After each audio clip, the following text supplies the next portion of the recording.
असेल आपण मद्यपान ही एक समस्या, या समस्येचे कारण पाहिलेले आहे.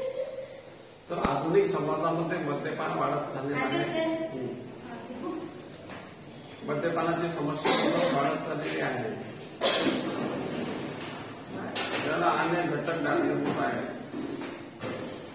तर यामध्ये प्रामुख्यानं नवी संस्कृती, आधुनिक मूल्ये, बदलती समाजव्यवस्था या सगळ्या गोष्टी या मद्यपानाला जबाबदार आहेत.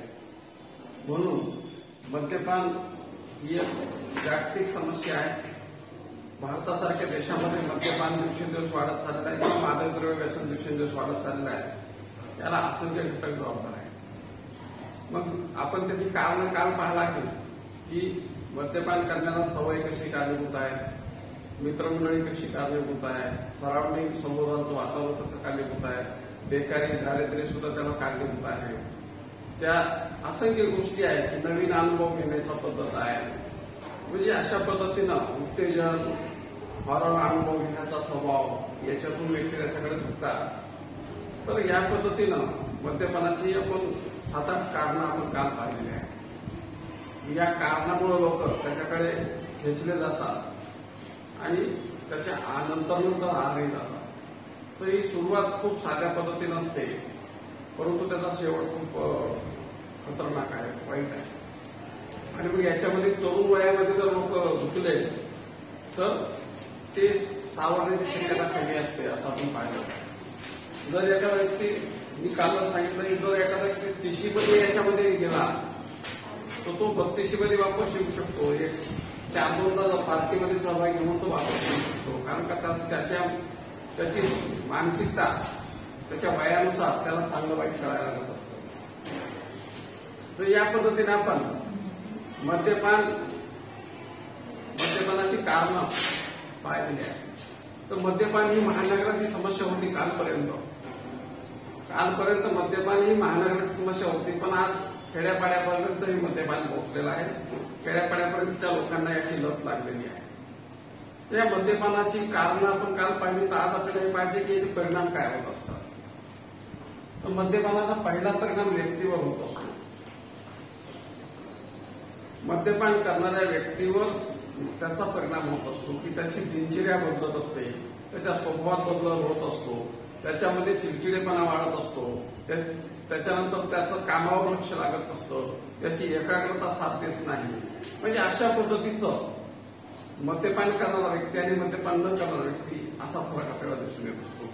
की मद्यपान करणारा व्यक्ती, अधूनमधून मद्यपान करणारा व्यक्ती कदाचित ओळखू येणार नाही, परंतु जो सातत्यानं मद्यपान करतो, दारू पितो, सिगारेट फोडतो, अशा व्यक्तीमध्ये एकाग्रतेचा भंग होतो, विसरभोळेपणा वाढतो, चिडचिडेपणा वाढतो. बऱ्याच वेळा मी तर असं पाहिलं की अशा लोकांना एखादा मुद्दा आत्मविश्वासानं मांडता सुद्धा येत नाही.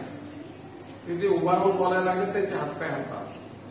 म्हणजे अशा पद्धतीनं व्यक्तिगतरित्या तो व्यक्ती निराश असतो, हतबल असतो, परेशान असतो आणि त्यामुळे तो व्यक्ती मद्यपान करतो. पुन्हा त्याच्या स्वभावामध्ये बदल होण्याऐवजी त्या निराशा, हतबलता, असुरक्षितता या सगळ्या भावना, विसरभोळेपणा, चिडचिडेपणा हा कमी होण्याऐवजी नंतर वाढत जात असतो. फक्त फायदा एवढाच आहे त्याचा की तेवढ्या 2 तासामध्ये त्याला बरं वाटतं. तेवढे 2 तास गेल्यानंतर त्याला परत असुरक्षित वाटायला लागतं, अस्थिर वाटायला लागतं आणि तो समायोजन परिस्थितीशी करू शकत नाही. मग परत सतत तो मद्यपान करत राहायचा प्रयत्न करत असतो. तर तुम्ही सभोवतानी जर पाहिलं, सिगरेट ओढणारे लोक चिडचिडे असतात, तंबाखू खाणारे लोक अस्थिर असतात, दारू पिणारे लोक आत्मविश्वास नसलेले असतात. हे कशामुळे आहे तर त्या व्यसनामुळे आहे. तर हे व्यक्तिगत परिणाम आहे. त्या व्यक्तीला सतत घाम येत असतो, अस्थिरता वाटत असते, चिडचिडेपणा वाटत असतो, नैराश्य वाढत जातं. हे सगळं आपल्याला दिसून येत असतं. पुन्हा मद्यपान करणाऱ्या व्यक्तीच्या कुटुंबावर काय काय परिणाम होत असतात तर याचा आपण वेगळे चित्रपट जे आहे त्या चित्रपटामध्ये दाखवलेला आहे. चिमणी पाखरं नावाचा चित्रपट होता मराठीमध्ये. चिमणी पाखरं नावाचा चित्रपट होता की जो व्यक्ती आहे ते खूप चांगल्या पद्धतीने त्या चित्रपटाची सजावट केली आहे की हा व्यक्ती दिवसभर सगळ्या माणसासारखा राहत असतो, परंतु ठराविक टायमानंतर तो भयकतो. म्हणजे रात्री सांगतो मी आता उद्यापासून नाही करणार या चुका. परंतु सकाळचा दिनक्रम त्याचा बरोबर त्या पद्धतीने सुरू होत असतो. तर हे कुटुंबावर काय होत असतं ना की तो मुलाची फीस भरू शकत नाही, मुलाचं दप्तर विकत घेऊ शकत नाही, नोटबुक आणाय पाठवलं तर तो दारू प्यायला जातो. म्हणजे या सगळ्या गोष्टीचा परिणाम काय होतो की त्याचं कुटुंबाकडे लक्ष नसतं, लक्ष फक्त स्वतःकडे असतं. आणि कुटुंबाकडे लक्ष नसतं, मग कुटुंबातल्या मुलांच्या शिक्षणाकडे लक्ष नसतं, मग कुटुंबातल्या गरजांकडे लक्ष नसतं, किराणावाल्याचे पैसे द्यायचे नाही, चक्कीवाल्याचे पैसे द्यायचे नाही. म्हणजे जिथं जाईल तिथं तो उधाऱ्या करत असतो. आणि परिणामी काय असतं की एकंदरीत त्याच्या स्वभावाचा परिणाम कुटुंबाला होत असतो. की त्यात एखादा व्यक्ती मटका खेळणार असेल, पत्ते खेळणार असेल तर त्याच्या मुलाला लोक तशा टाईपचे टोमणे मारतात की आज काय नवीन नियम आहे, आज काय करत आहे तुम्ही. म्हणजे अशा पद्धतीनं की एखाद्या कुटुंबातला व्यक्ती दारू पित असेल तर त्याच्या मुलांना, घरच्यांना त्याचे परिणाम भोगावे लागत असतात. तर मग काय घरातल्या गरजा तो पूर्ण करू शकत नाही. इथपर्यंत पाहिलं की त्या लोकांच्या घरात पीठ नसतं, भांडे विकतात ते लोक घरात नाही, घरावरचे पत्र विकतात ते लोक. आणि दैनंदिन त्यांच्या घरात वस्तू वाढवायचं तर कामच नाही, पण कमी होत जातात वस्तू. त्याच्यामुळं कुटुंबावर परिणाम होत असतो. म्हणजे दारुड्याच्या घरावर कधी चोरी होत नाही असं म्हटलं जाते. का चोरी होत नाही? तो सतत खोकलत राहतो, एक कारण. आणि नंबर 2, त्यालाच पैसे नाही तर चोराला काय भेटणार? त्यालाच त्याचीच उद्याची सोय नाही तर चोराची काय सोय होणार आहे? त्याच्यामुळे त्याला दार उघडं ठेवून जरी झोपला तर चोर मध्ये जात नाही, तिथं काही भेटण्याची शक्यता कमी असते. पण हे झालं वस्तू न भेटणे, परंतु त्याच्या कुटुंबाला खूप हालाखीचं जीवन जगावं लागत असतं. मुलांचं शिक्षण अर्ध्यावर सुटतं, कुटुंबाचा संसार व्यवस्थित होत नाही, हे आपण आपल्या सभोवताली आपण पाहतच आलो. त्याच्यानंतर समाजावर परिणाम. ज्या समाजामध्ये व्यक्ती व्यसनी असतात, ज्या समाजामध्ये व्यसनी कुटुंबाचं प्रमाण जास्त असतं, त्या समाजावर खूप मोठे वाईट परिणाम होत असतात. म्हणजे सभोवतालच्या व्यसनी लोकांचा परिणाम समाजावर होत असतो. म्हणजे आपला शेजार कसा आहे त्याच्यावर आपलं जीवन अवलंबून असतं. म्हणजे व्यक्तीची जडणघडण कुटुंबावर होत असते, शेजाऱ्यावर होत असते, समाजावर होत असते. म्हणजे मुलगा आपल्या घराला भोवताली फिरत असतो तेव्हा त्याचा संबंध जर व्यसनी लोकांशी आला तर त्याच्यावर त्याचा परिणाम होत असतो. त्याचा संबंध आणखीन तो ग्राउंडवर गेला, तिथं मुलं ड्रग्ज घेत असतील तर त्याच्यावर परिणाम होत असतो. तर हे जे सगळं सभोवतालचं जे वातावरण असतं, सभोवतालच्या वातावरणामुळे एकंदरीत दारिद्र्याची संस्कृती, जसं झोपडपट्टी असते आणि तिथं खूप लोक येऊन तिथंच राहतात, त्याची दारिद्र्याची संस्कृती तयार होत असते. तसंच ही एक व्यसनाची एक संस्कृती तयार होत असते.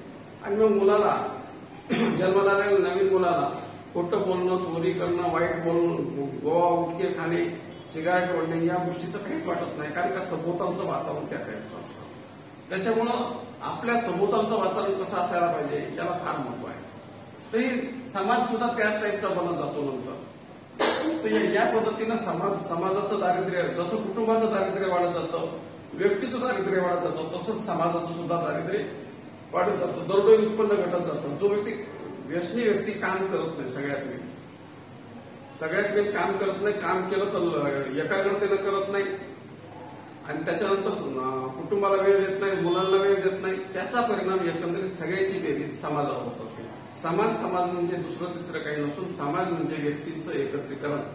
अनेक कुटुंब मिळून समाज बनत असतो, आणि कुटुंब जर व्यसनी असतील तर समाज सुद्धा व्यसनी बनत असतो. तर या पद्धतीनं समाजावर सुद्धा असे वाईट परिणाम होत असतात. आता शारीरिक परिणाम. व्यक्ती जर सतत व्यसन करत असेल तर त्याच्या मनावर परिणाम होतो, त्याच्या एकाग्रतेवर परिणाम होतो, त्याच्या दिनचर्येवर परिणाम होतो. हे आपण व्यक्तिगत मध्ये पाहिलं तर त्याच्या शरीरावर काय परिणाम होत असतात. व्यसनी व्यक्तीच्या शरीराचे जे अवयव असतात ते शरीराचे अवयव डॅमेज होत असतात, निकामी होत असतात. म्हणजे थोडक्यामध्ये एका डॉक्टरशी चर्चा केली तर त्यांनी सांगितलं की व्यसनी व्यक्ती हा मरत नाही तात्काळ, परंतु त्याचं आयुर्मान घटत असतं. म्हणजे एखादा व्यक्ती जर 90 वर्ष जगला आणि तो जर व्यसन करीत नसता तर तो 120 वर्ष जगला असता. एखादा व्यक्ती 60 वर्ष जगला आणि तो जर व्यसन करीत नसता तो 80 वर्ष जगला असता. कदाचित एखादा व्यक्ती 60 वर्ष जगला असता पण तो चांगलं जीवन जगला असता. चुकीचे कामं केली नसती, चोरी केली नसती, फसवणूक केली नसती, खोटं बोललं नसता, लूटमार केली नसती, गैरसमज निर्माण केले नसते, भ्रम निर्माण नसते केले. तर या पद्धतीनं शारीरिक परिणाम काय होतात तर मेंदूची एकाग्रता कमी होत असते. त्याच्यानंतर त्याची झोप, निद्रानाश हा प्रश्न तयार होत असतो. त्याच्यामध्ये आळस खूप मोठा वाढत असतो. शरीरामध्ये सगळ्यात महत्वाचं जर शरीरावर कोणता इफेक्ट होत असेल व्यसनाचा, तर मग आता व्यसन कोणतं करतो त्याच्या आधारे बोलणं आवश्यक आहे. की दारू पित असेल व्यक्ती तर त्याच्या लिव्हरवर परिणाम होत असतो, सिगारेट ओढत असेल तर त्याच्या हार्टवर परिणाम होत असतो, आणि एकंदरीत कोणतंही व्यसन करा त्याचा परिणाम हा मेंदूवर होतच असतो. म्हणजे बऱ्याच वेळा लोकांना असं वाटतं की आम्ही स्टँडर्ड दारू पित आहोत, पण आम्ही साधी दारू पित नाही, स्टँडर्ड दारू पितो असं मी काही जणांचं बोलताना ऐकलं. परंतु शास्त्रीय पद्धतीनं जर विश्लेषण करायचं ठरलं तर मेंदूला नशे आणणारा जो घटक आहे, दारू 60 रुपयाची असो की 60 लाखाची असो, मेंदूला झिंक आणणारा जो घटक आहे तो एकच आहे, तो सारखाच आहे. म्हणजे फक्त त्याची चव वेगवेगळ्या पद्धतीची असेल, परंतु नशे आणणारा घटक, लिव्हरला त्रास देणारा घटक, फक्त त्याचा डायरेक्ट इफेक्ट करणारा आणि इनडायरेक्ट इफेक्ट करणारा एवढंच वर्गीकरण करता येत असतं. तर व्यसन करणाऱ्या व्यक्तीचा मेंदूची एकाग्रता कमी होत असते, विसरभोळेपणा वाढत असतो, त्याच्यानंतर त्याच्या हार्ट निकामी होत असतं, सिगारेट ओढत असेल तर, दारू पित असेल तर त्याचं लिव्हर निकामी होत असतं, पचनक्रियेवर परिणाम होत असतो. तर अशा पद्धतीनं त्याचं वजन वाढत असतं खूप मोठं अचानक. किंवा तो जर सतत दारू पित असेल तर हे अधूनमधून दारू पित असेल तर त्याचं वजन वाढतं, आणि सतत दारू पित असेल तर त्याचं वजन कमी होत असतं तात्काळ. तर हे दोन्ही परिणाम घातक आहे. म्हणजे वजन वाढणं हे सुद्धा घातक आहे. म्हणजे एखाद्या व्यक्तीचं वजन किती असायला पाहिजे वयाच्या नुसार हे शास्त्र सांगते. एखाद्या व्यक्तीचं वजन हे 60 असायला पाहिजे. 40 वर्षाचं व्यक्ती असेल त्याची हाईट जर 6 फूट असेल तर त्याचं वजन 60 पासून असायला पाहिजे. पण त्याचं वजन जर 85 असेल आणि तो मद्यपान करत असेल तर तो 90-95 पर्यंत पुढे जात असतो. म्हणजे त्याच्याकडे 30 किलो वजन त्याचं एक्स्ट्रा असतं. आणि परत तो सतत दारू पित असेल आणि त्याचं वजन 40च असेल तर त्याचं 15 किलो वजन कमी असतं. म्हणजे दोन्हीचा परिणाम त्याच्या एकंदरीत दैनंदिन होत असतो. तर शरीराचे जे वेगवेगळे अवयव आहेत ते अवयव निकामी होतात, डॅमेज होतात, आणि परिणामी दवाखाना मागा. बऱ्याच वेळा असं होतं की व्यसनी लोक सहसा दवाखान्यात नसतात. म्हणजे 10-10 वर्षे त्यांना दवाखान्यात जायचं काम पडत नाही, ही वस्तू ती आहे, खरं आहे. परंतु जेव्हा ते दवाखान्यात जातील ते त्यांचं शेवटचं दुखणं असतं. म्हणजे तिथं त्यांचे पार्ट निकामी झालेले असतात आणि मग तिथून फक्त वर्ष 1.5 वर्ष 6 महिने ते लोक जगत असतात. तर या पद्धतीनं शरीराचे जे अवयव असतात हे अवयव डॅमेज होतात, निकामी होतात, त्याच्यामुळे हा व्यक्ती मरण पावतो. म्हणजे R.R. पाटील सारखा जो उपमुख्यमंत्री आहे राज्याचा तो फक्त व्यसनामुळे गेलेला आहे. म्हणजे आपण मुख्यमंत्री आहोत म्हणून आपल्याला कोणी वाचवू शकत नाही. व्यसनामुळे जर तुमच्या शरीराचे पार्ट डॅमेज झाले तर ते परत भेटत नाही.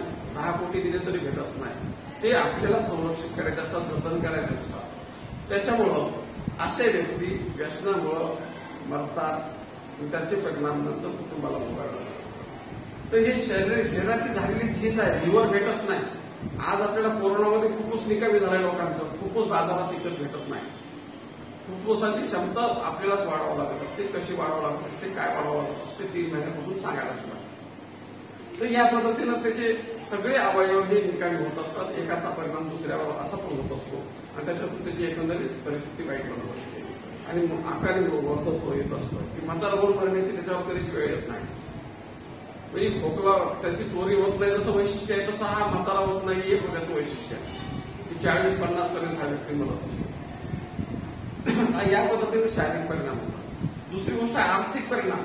म्हणजे व्यक्तीचं कामावर लक्ष नसतं, व्यसन करत असतो, एकाग्रता नसते, कंपनी त्याला काढून टाकत असते, शाळा महाविद्यालय त्याला काढून टाकत असते, समाज त्याला बहिष्कृत करत असतो आणि परिणामी त्याला दारिद्र्यात जीवन जगावं लागत असतं. मी पाहिलं की क्लास 1 अधिकारी सुद्धा व्यसनामुळे दारिद्र्यात जीवन जगताना मी पाहिलेलं आहे. क्लास 1 अधिकारी सुद्धा म्हणजे सगळा पैसा त्यांचा त्या व्यसनावर खर्च होत असतो.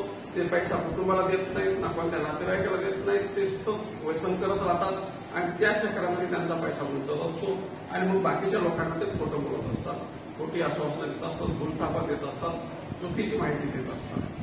ते अशा पद्धतीनं व्यसनी व्यक्ती हा दारिद्र्यात पण जीवन जगत असतो. हे त्याचा परिणाम आहे. तर कालच्या तासिकेला आपण मद्यपानाचा अर्थ सांगून मद्यपानाची कारणं पाहिली. आजच्या तासिकेला आपण मद्यपानाचे समाजावर होणारे परिणाम किंवा मद्यपानाचे परिणाम 1, 2, 3, 4 आपल्याला मांडायचे. आपल्या पुस्तकामध्ये एकाचे 2 नाही तर ते आपल्याला एवढेच लिहायचे चांगल्या पद्धतीनं. तर या पद्धतीनं व्यसनाचे दुष्परिणाम आपल्याला मांडायचे आहे. हा व्हिडिओ आवडला तर लाईक करा, शेअर करा.